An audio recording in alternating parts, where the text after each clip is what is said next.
Barabis, kita ketemu lagi. Kali ini ada tamu spesial lah ya. Karena yang dibicarakan juga sangat spesial, yang biasanya terlupakan.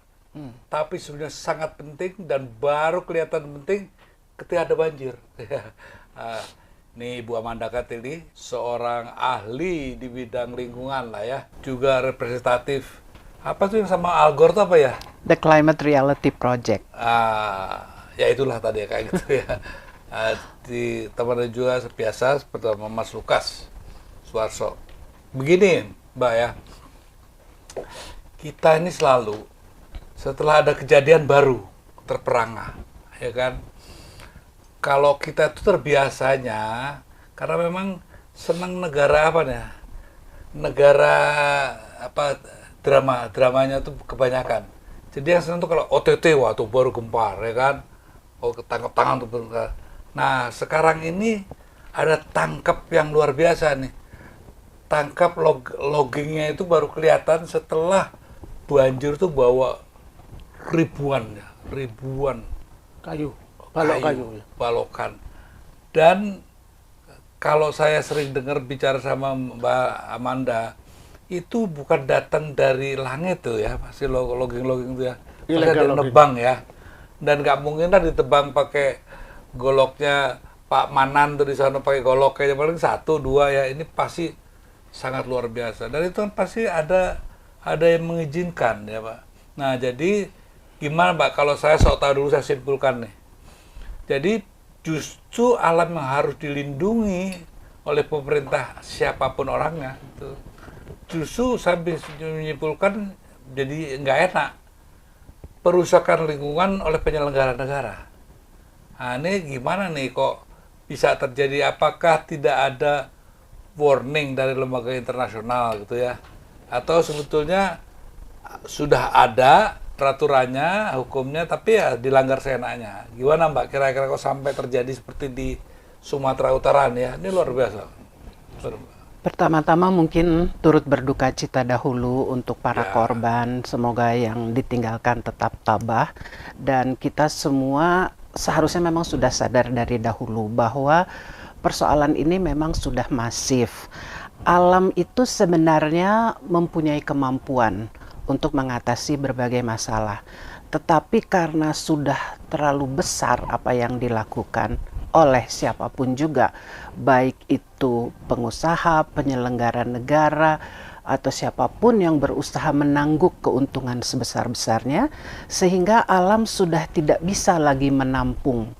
Jadi banjir itu tidak bisa tertampung lagi, harusnya kan bisa dilindungi ya, ada hutan dan lain sebagainya, keadaan alam yang bisa melindungi. Makanya ada AMDAL juga itu ya. Makanya ada AMDAL. Jadi tadi ya, pertama alam itu seharusnya bisa menampung. Karena alam sudah tidak bisa menampung, manusia makin banyak, maka ada peraturan-peraturan supaya bisa dibatasi kegiatan-kegiatan itu. Tapi kan yang menjadi masalah sekarang tidak terlihat. Tidak terlihat apa yang sedang terjadi di berbagai penjuru Indonesia ini. Nah, terlihatlah semuanya ketika ada banjir bandang yang besar itu, yang katanya dipengaruhi oleh cuaca, itu memang betul, tetapi banyak aspek-aspek lain yang mempengaruhi sehingga kejadiannya menjadi luar biasa besar dan memakan korban sampai ratusan orang. Tapi yang secara umum saya ketahui itu kan akibat longsor, ya toh, banjir itu karena tidak ada tempat, tidak ada lahan resapannya hilang, ya. Sehingga air yang begitu datang dia langsung merujuk ke bawah. Itu kira-kira gimana itu? Itu betul, karena memang di hulunya sudah rusak. Di hulunya sudah rusak sehingga ketika ada hujan, cuaca ekstrim.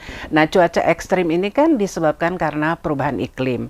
Sehingga yang biasanya cuacanya tidak seperti itu menjadi hujannya menjadi besar-besaran sehingga dia tidak terkendali lagi, dan alur tempat air itu harusnya kan bisa menampung, tetapi tidak bisa menampung lagi. Resapan tidak akan bisa menampung kalau terlalu besar jumlah airnya itu bisa ditampung kalau memang sesuai gitu ya dengan keadaan alam. Sekarang sudah tidak bisa terkendali lagi. Kalau gitu jangan nyalain cuaca ini dong ya, perubahan iklimnya kalau disalahin juga susah juga dong ya. Artinya perubahan iklim kan satu keniscayaan dengan perkembangan yang seperti ini ya toh. Tapi kan sebetulnya tidak perlu terjadi tuh yang tidak seharusnya terjadi di yang seperti kita lihat di Sumatera Utara atau Sumatera Utara, Sumatera Barat dan Aceh. Ya. Kita sekarang kembali nih ya. Kalau jurnalis kan biasanya ngelihatnya lebih jauh ya. Nah gini, Mas Lukas. Setahu saya sebetulnya kalau kita makna lebih jauh Undang-Undang Dasar 45 Pasal 33 itu merupakan juga pembatasan yang melindungi loh ya. Melindungi tidak asal ngawur. Pertanyaan kemudian oke, dieksploitasi itu untuk kesejahteraan siapa? Nah ternyata dieksploitasi kita ini ya, hutan-hutan kita ini dieksploitasi, ternyata yang diberikan kepada rakyat itu kerugian yang luar biasa. Nah pertanyaannya, gimana nih seorang jurnalis melihat hal seperti ini? Gitu. Ya kalau saya harus dilihat faktor manusianya. Saya sangat setuju dengan Mbak Amanda.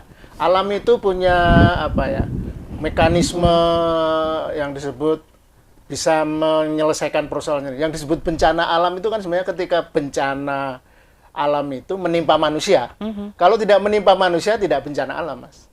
Tanah longsor, banjir itu rutin lah. Alam itu selalu begitu. Dan biasanya selesai dengan sendirinya. Nah, dalam konteks itu makanya kita fokus ke manusianya, Mas. Nah, kalau boleh saya bilang nih sebagai seorang generalisir ya, saya bukan ahli lingkungan. Ini kesalahan manusia, kesalahan negara, Mas.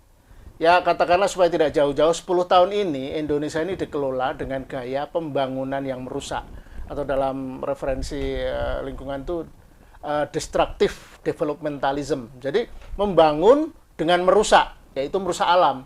Karena orientasi yang sangat ambisius untuk pertumbuhan ekonomi, kemudian satu-satunya pertumbuhan ekonomi yang paling cepat itu adalah mengekstrak alam kan, sumber daya alam, hutan, tanah, kemudian tambang-tambang itu yang akibatnya sudah kita bisa lihat ini. Dan menurut saya, maaf nih kalau saya 10 tahun terakhir nih itu kerusakan itu makin parah dan saya khawatir akan berlanjut jika kita tidak benar-benar menyorot ini. Kita harus memastikan jangan sampai ada impunitas kesalahan-kesalahan manusia ini. Dalam arti kesalahan negara sebenarnya. Di era Jokowi ini ada 3 yang saya lihat yang membuat faktor bencana ini terus terjadi, yaitu program hilirisasi, kemudian program proyek strategis nasional, dan 2 program ini dilindungi oleh satu undang-undang yang bernama Undang-Undang Cipta Kerja atau Undang-Undang Omnibus Law. Nah, 3 rangkaian inilah yang kemudian ketika dibuat beberapa tahun lalu, kayak UU Omnibus Law itu kan tahun 2020, 5 tahun lalu, itu dipikir akan menggenjot pertumbuhan ekonomi. Tapi yang terjadi adalah kerusakan lingkungan. Nanti saya bisa ilustrasikan bagaimana lingkungan itu rusak dan bagaimana lahan-lahan itu dirusak oleh aturan ini. Jadi Undang-Undang Cipta Kerja, Omnibus Law itu menjadi sangat merusak karena kemudian pemerintah mengeluarkan turunan-turunan aturan. Jadi gini, kalau Mas Lukas mau bilang gini, harusnya kan pembangunan terencana, ya. Ini perusakan yang terencana. Perusakan yang sistematis, hanya karena ambisi-ambisi pertumbuhan ekonomi yang kemudian terbukti. Saya punya data, 10 tahun di era Jokowi itu stagnan, Mas. Pertumbuhan ekonomi tidak pernah bisa mencapai di atas 5%. Kalau boleh sedikit perbandingan, di era presiden yang masih galau, SBY malah sampai 6%, walaupun tidak terlalu ambisius dengan segala pembangunan fisik ini. Nah, di era Jokowi itu, pada periode pertama Jokowi mengeluarkan paket 16 deregulasi. Aturan pemerintah dibuat 16 kali, Oke lah. tapi itu tidak berhasil. Kemudian periode kedua ada Undang-Undang Omnibus Law, tidak berhasil juga. Nah, berarti ada salah catatannya sudah pemahaman. Nah, sekarang ini kan yang kita hadapin realitanya lah ya, bahwasanya kehancuran itu terjadi ya. Jadi sebetulnya apa sih, dan kita sayangkan waktu itu, ini kritik juga nih buat Mas Bowo ya. Makanya nih siapa nih orang-orang dekat Prabowo, ayo nih bilangin dong. Jadi kalau ngomong itu, bicara ini di publik loh ya, rakyat tuh mendengarkan. Dia bilang apa sih, pokoknya dengan kelapa sawit punya daun, bukan, ya. Pohon juga. Iya, dia bilang apa itu? Deforestasi. Apa tuh ya? Ada-ada aja. Kepala negara loh yang ngomong, hati nih Mas Bowo. Kita nih sayang Anda itu. Tapi kalau Anda nggak sayang sama diri Anda sendiri, lebih sayang untuk menyelamatkan orang sebelum yang menguasai negeri ini. Nah, itu yang saya coba, saya Eros Jarot loh ya, pesen. Jangan sampai terperosok pada hal-hal yang terlalu jauh yang Anda tidak kuasai.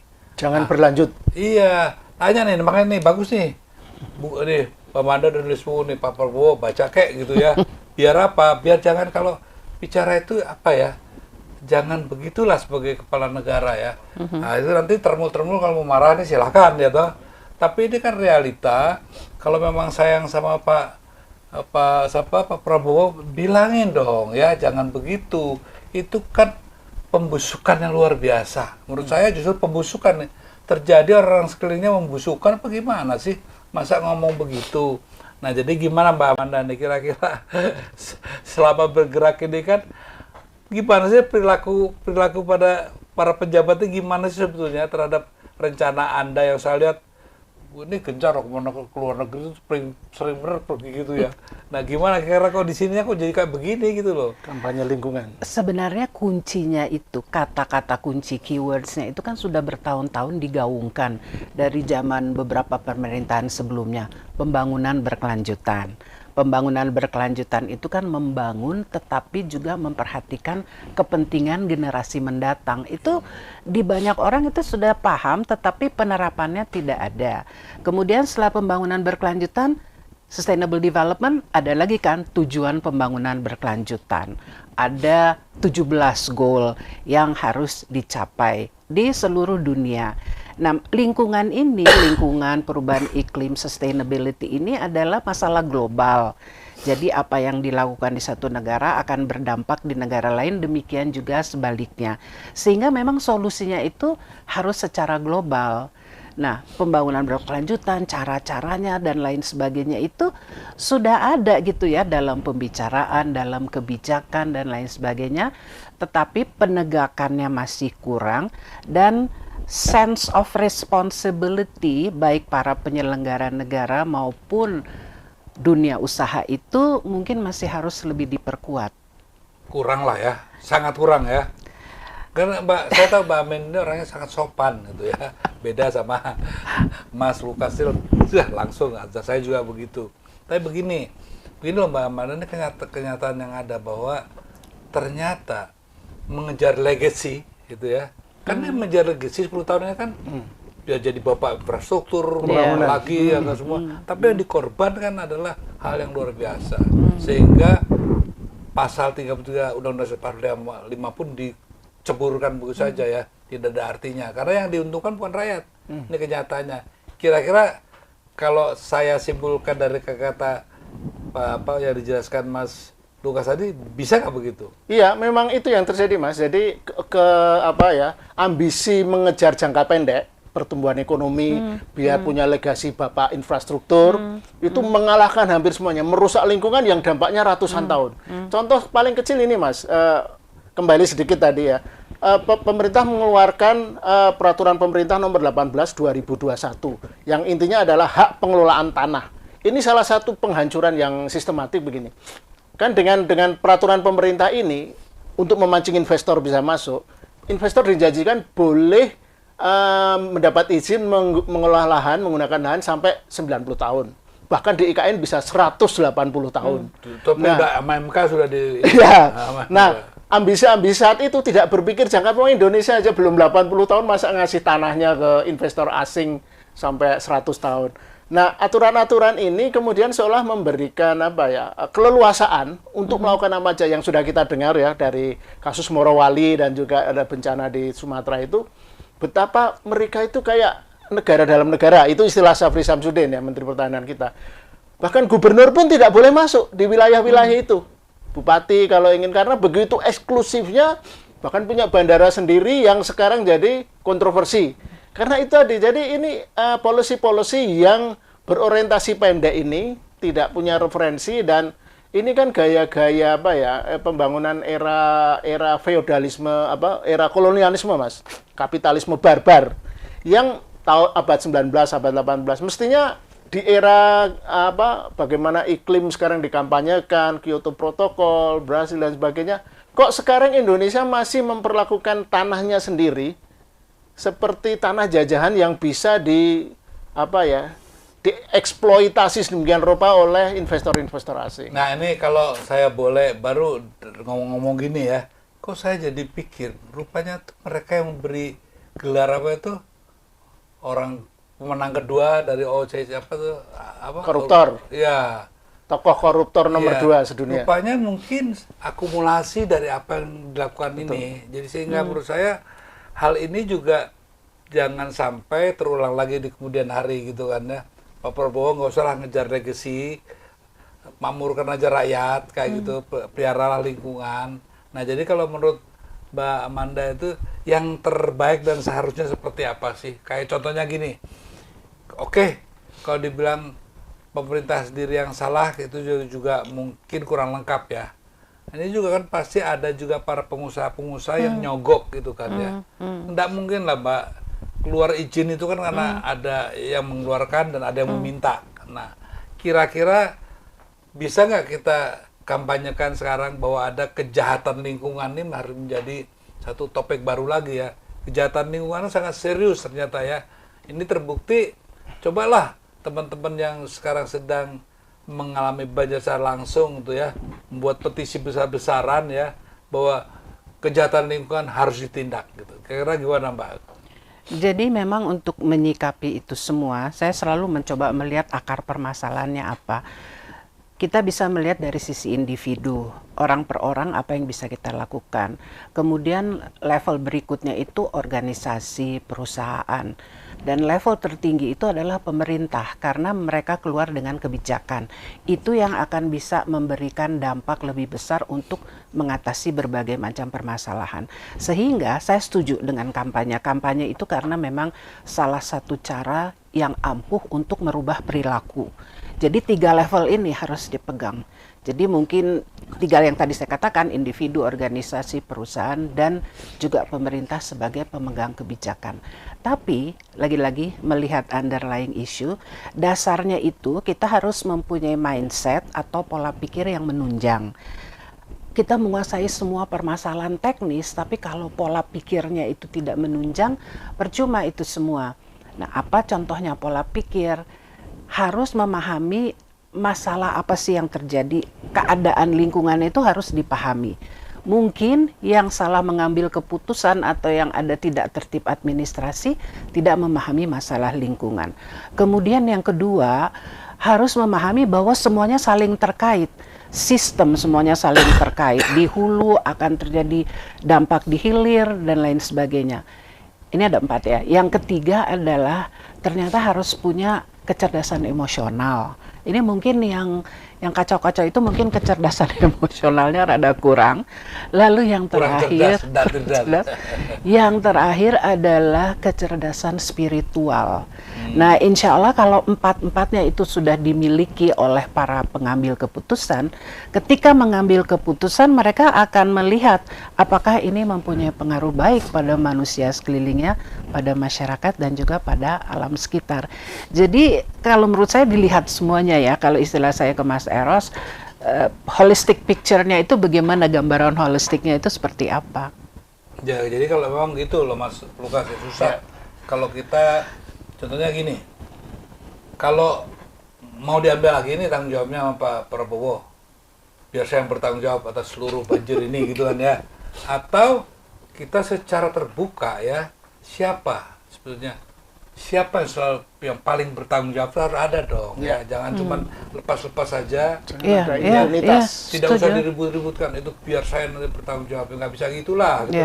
Negara ini punya siapa kan itu kan. Nah, yang paling penting menurut saya itu kayak gini, kayak Mas Hinton nih kan, dia baru dari bupati baru juga kan, pusing juga kalau dia bilang saya harus bertanggung jawab. Ya udah, kalau kamu mau bertanggung jawab, cari dong siapa yang mengeluarkan.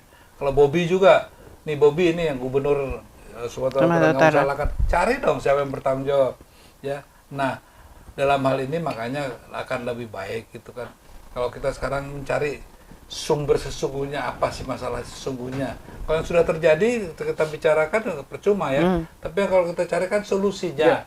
Solusi itu hanya akan terjadi kalau tahu penyebabnya kan. Yang penyebabnya juga baru bisa kita temukan, antara lain pelakunya juga kan yang membuat adanya hal seperti ini. Nah, menurut Mas tuh dari konteks investigasi jurnalistik itu ya, kira-kira apa yang harus dilakukan? Ya, yang saya baca, yang saya tonton kan Walhi sebagai LSM yang track recordnya bagus dalam mencatat dan mempersoalkan kerusakan lingkungan yang diakibatkan oleh ulah manusia itu kan sudah menyebut ada 7 perusahaan yang membuat bencana yang terjadi di Tapanuli ini ya. Jadi saya sebut sajalah PT Agincorp Resources, itu sebuah tambang emas, pertambangan emas. Itu Walhi loh, dari Walhi, bukan saya bukan ahli lingkungan. Kedua PT NSHE, pembangkit listrik tenaga air Batang Toru. Ketiga PT Pahai Julu Mikro Hydropower, PLTK Skala Mikro. Kemudian PT SOL Geothermal Indonesia, PT ini penting, Toba Pulp Lestari. Kemudian PT Sago Nauli Plantation perkebunan, dan yang ironis juga BUMN PT PN 3 perkebunan. Jadi, BUMN PT PN itu kan seharusnya perkebunan untuk mengelola lahan dengan baik untuk kesejahteraan masyarakat. Preserving harusnya ya. Iya, malah merusak. Nah, itu kembali yang saya awal ingatkan, Mas. Jadi memang saya setuju Mbak Amanda, tidak ada kecerdasan spiritual bahwa alam ini Emosional dulu lah, emosionalnya aja dulu. Iya, spiritual dulu, Mas. Oh ya, oke.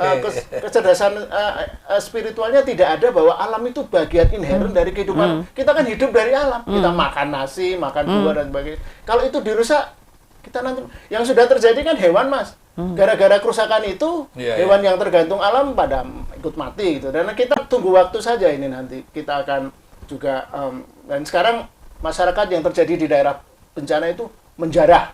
Nah, nanti kalau bencana itu berlalu tuh yang terjadi Tamyang tuh ada. Iya, ini Indomaret dan macam, bahkan gudang Bulog juga sudah dijarah, karena ya kita harus maklum karena nggak ada pilihan lain, itu adalah untuk survive. Nah, artinya yang kedua tadi, setelah kecerdasan spiritual untuk mengamini alam, menghayati alam dengan baik, kecerdasan emosional itu, Mas. Ya ini negara, saya kira, karena negara ini secara emosional tidak tidak matang gitu.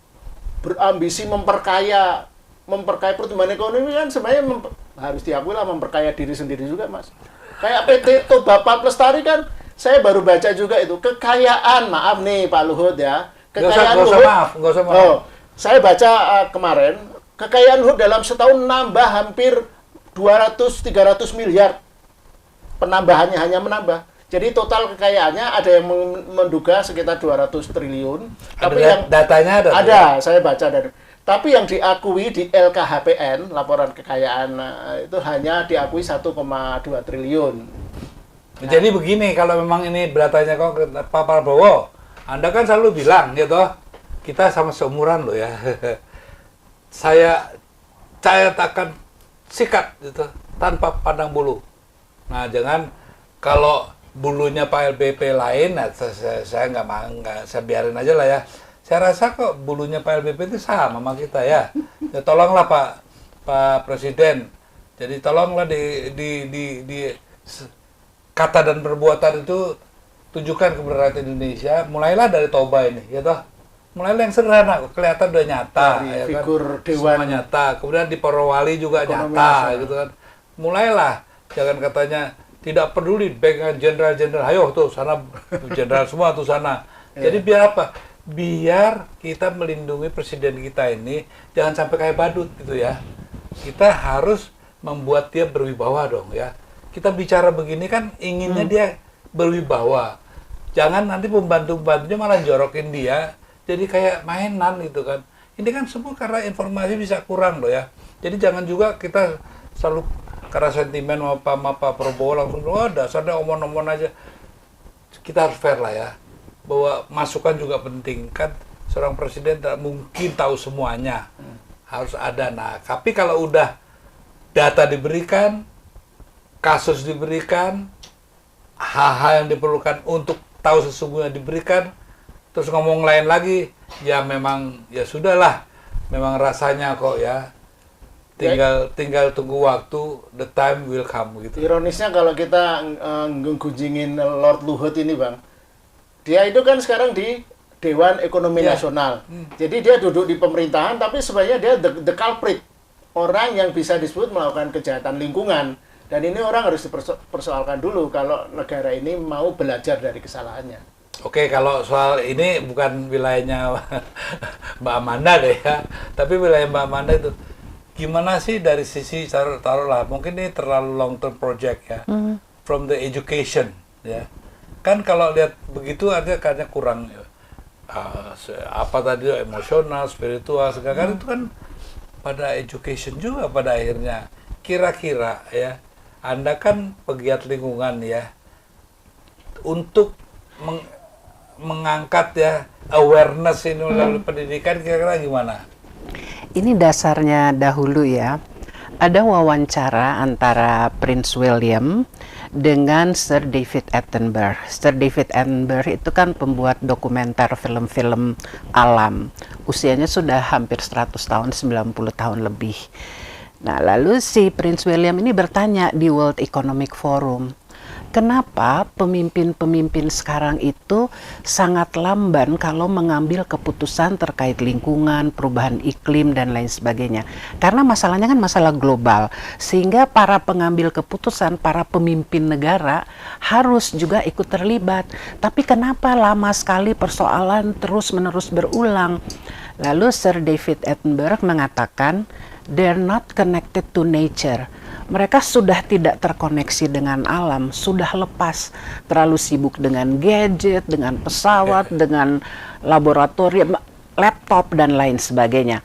Padahal mereka harus terkoneksi dengan alam. Bagaimana cara terkoneksi dengan alam? Kita harus punya apa yang namanya outdoor intelligence. Jadi kecerdasan ini ada lagi nih, kecerdasan outdoor atau kecerdasan luar ruang. Bagaimana caranya? Ada beberapa level. Yang pertama misalnya di rumah ya kita taruhlah mungkin batu atau daun atau apa gitu ya yang menggambarkan alam. Lukisan di sini tidak ada ya. So you are not connected to nature, Mas Eros. Di sini sama sekali tidak ada tanaman atau apa gitu ya. Banyak itu. di kamar saya banyak. Oke, itu yang pertama.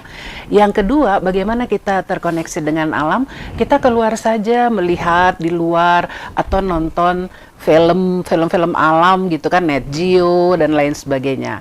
Yang ketiga apa levelnya? Jalan kaki. Kita mungkin beberapa jam di luar, ke gunung, ke sawah. Indonesia beruntung loh sebenarnya. It's easy for us to connect to nature.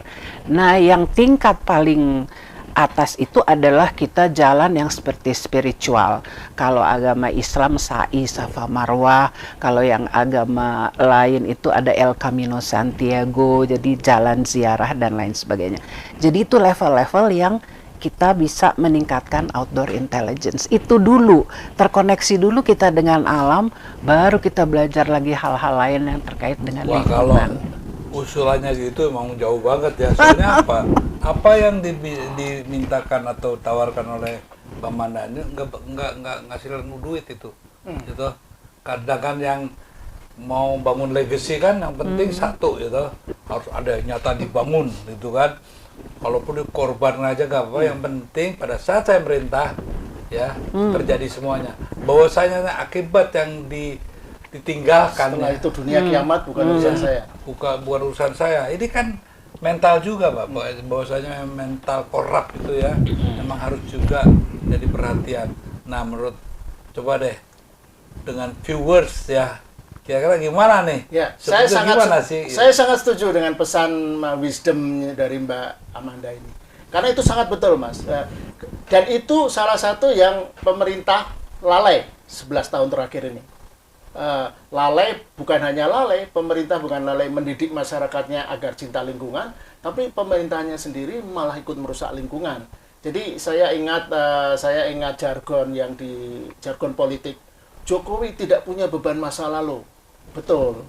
Tapi sekarang terbukti Jokowi menjadi beban masa depan.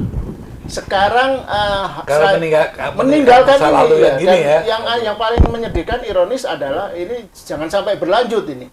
Jadi kita harus mengedukasi presiden ini supaya tidak melanjutkan apa yang disebut oleh presiden sendiri, ucapan di presiden sendiri, serakah nomik. Sebenarnya serakahnomik itu sinonim dari Jokowinomics, Pak. Pak Mas Eros. Jokowinomics itu kan intinya itu. Dia berambisi Indonesia bisa melejit pembangunnya seperti Cina. Ini pesan buat Pak Prabowo nih. Iya dong. Pak Prabowo. Maka dia baru Kalau setahun. ingat serakahnomik itu identik atau sama dengan sinonimnya itu adalah Jokowinomik gitu ya. Jadi intinya Jokowinomics itu kan gini Mas, dia menggunakan teori ekonomi yang disebut trickle down effect. Itu teori ekonomi tahun 60-an ya. Jadi seolah-olah kalau pembangunan yang dikuasai elit ini bisa jalan, ekonomi akan menetes ke bawah, masyarakat bawah akan akan ikut tumbuh menikmati. Tapi itu kan teori yang terbukti udah gagal. Teori mengasumsikan era kapitalisme barbar gitu. Jadi trickle down effect itu yang ironisnya teori abad 19 atau 20 itu diterapkan oleh Jokowi di abad 21. Sementara kan gini, tadi sedikit menyinggung kesadaran lingkungan itu ya. Di negara-negara Eropa seingat saya, menebang pohon itu kejahatan, Mas. Bisa dihukum. Menebang batang itu. Jadi bahkan nggak usah jauh-jauh Eropa. Ini menebang hutan ya, bukan batang. Di Singapura tidak boleh ada pohon ditebang. Kalau mau dipindah harus dipindah dengan semua akarnya, dipindah ke lain tempat. Dan setiap kali kalaupun terpaksa satu pohon ditebang, itu ada satu ganti 10 pohon. Nah, kalau mindset itu bisa dikembangkan, dan itu sayangnya cuma tugas yang dilakukan Mbak Amanda yang LSM ya, dan tidak terlalu besar. Kalau itu pemerintah mau melakukan, mengedukasi seperti pesan Mbak Amanda, bayangkan Mas.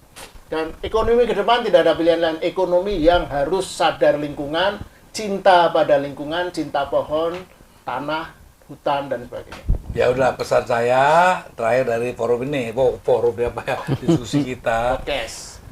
Tidak berlebihan kalau saya menganjurkan Menteri KLH gitu ya, Pak Menteri-Menteri yang terkait itu, ajaklah, kok ajak ngomong dong ya toh ke Bu Amanda nih, kalau nggak tolong nih baca inilah kita, ini buku, ini buku apa deh Mbak deh? Dalam Dekapan Zaman. Prabowo dan kabinetnya harus dijaga. Iya, nggak usah, kalau mau tinggal bilang aja deh, kalau khusus untuk para menteri kabinet jangan beli, ya kan? Kalau Anda kan miskin semua, nah kita sumbang ya Pak ya. Tapi kalau yang halayak ya belilah, bagus kok ini kan. Itu seharusnya pesan kita supaya dengan pemahaman yang lebih jauh tentang bagaimana pentingnya alam dan bagaimana seharusnya rasa syukur kita kepada alam itu harus kita tingkatkan.